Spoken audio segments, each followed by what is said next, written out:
German Vice-Chancellor Robert Habeck has called on the public to minimize the use of energy and refrain from using cars in order to wean their country off Russian oil and gas in a plot to annoy Russian President Vladimir Putin.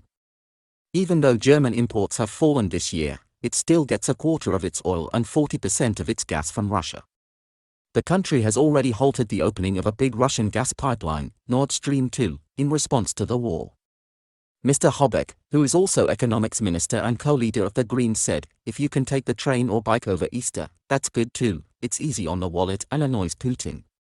He has argued that Russia does not need to take peace talks seriously because of the billions it receives from oil exports. He said, "Some of Ukraine's friends and partners now understood it was an issue of survival for Ukraine." The European Union is already trying to slash imports of Russian gas by 66% this year, and break its dependence entirely on Russian energy by 2027.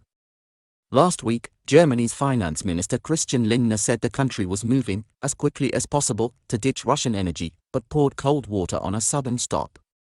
Mr. Lindner said in an interview with newspaper Die Zeit, "The question is, at what point do we do more harm to Putin than to ourselves?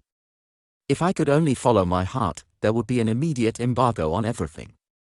However, it is doubtful that this would stop the war machine in the short term. However, Ukraine's president has criticized the stance of both Germany and Hungary. Volodymyr Zelensky told the BBC, "We need to talk together with these countries on how it's possible for there to be different attitudes to this issue of the oil embargo within the European Union." Meanwhile, Germany's top forecasters have warned that Germany would plunge into a deep recession if its supply of Russian natural gas was suddenly shut off.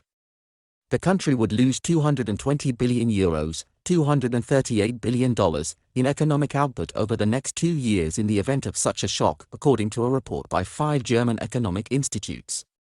German GDP would rise by just 1.9% in 2022, and contract by 2.2% in 2023. Growth would be 2.7% this year if the gas keeps flowing. Cutting Russian gas would push Europe's largest economy into a sharp recession, said Stefan Kuhs, research director at the Kiel Institute for the World Economy and one of the report's authors.